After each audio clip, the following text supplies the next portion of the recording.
Hi, Jasmine here from Redwood Financial, and this week's frequently asked question is why are post-death family meetings so important? And one of the first questions might even be, what is a post-death family meeting? So at Redwood, we have a lot of clients that we work with for their wills, their trusts, and estate planning. And inevitably, that time comes when one of our clients passes away. And our process at Redwood is to have what we call a post death family meeting. Why is that so important, and what does that involve? Well, the first and most important thing, of course, is getting the funeral out of the way and being together as a family and going through that process of grieving. But inevitably, quite quickly after the funeral, concerns then start to come up into our heads about what do we do about finances? What do we do with the estate? Do we have to do probate? And there's a million and one questions that start to plague our minds with what has to happen after someone dies. And it can be a bit of a minefield, and a minefield at a time when you're grieving, you're perhaps in shock. And of course, that is not the best time to be dumping a load of paperwork and decisions onto your shoulders. So at Redwood, our process is to have a post death family meeting. After the funeral, we get around the table with surviving spouse, the children, whoever the main beneficiaries of the family are, and we sit down around the table and explain in simple, plain English terms this is what has to happen after someone dies. This is the wills, the trusts, and estate planning that mum or dad had in place. This is what they wanted to have happen and how they wanted their estate to be handled and distributed, and these were their key, most important wishes.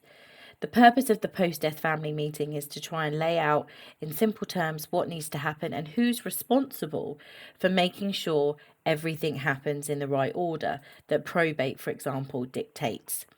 We go through the options with regards to whether or not the family is comfortable doing probate themselves and what their options are if they do need professional advice and support, and hopefully lay the foundation and the framework in place to make a smooth, easy process as possible when dealing with your loved one's affairs. At the end of the post death family meeting, everyone will know exactly where everyone stands, have a clear picture of what needs to happen and be done now that someone has passed away. And hopefully, we'll have that peace of mind that once the dust is settled, we can make sure that the surviving spouse and the beneficiaries get the estate and inherit the funds in the most tax efficient way possible, and then start using those funds in the way that's going to suit their needs, whether that's income, whether that's lump sums, and working with them to make sure that they have the right financial and taxation advice which sits alongside the estate planning advice. That is why it's such an important part of the process. And so often we get feedback that a lot of solicitors, will writers, they give clients wills or trust arrangements, but when the actual time comes and those wills are put into effect when someone passes away, there's no one there to hold them hands and guide the family through the process. So making sure that it's an all-inclusive service at Redwood is really important to us. And it's not just about doing your will or your trust while you're alive, but it's making sure that we're there for your family as much or as little as they need us when that time comes. And we're happy to help them and handhold them through that process when that time does sadly come to pass.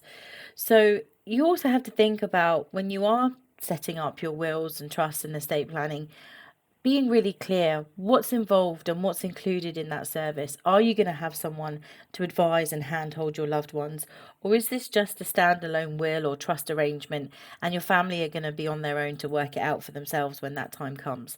So make sure you really do ask the questions of the professionals that you're using and that you're paying that money to, so you understand the service that you're paying for, not just right now whilst doing the documents, but at the end of the process as well, when those documents are actually coming into effect and your loved ones arguably need the most support.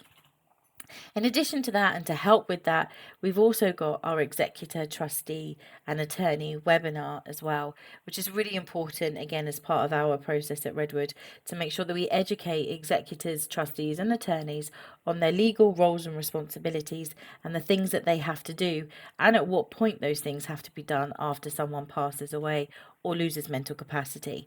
So, if you want any more information about the roles of executors, trustees, attorneys, their responsibilities, and what happens after someone passes away, what needs to be done and the steps regarding probate, then please get in touch. We've got lots of information on that and we'll be happy to help.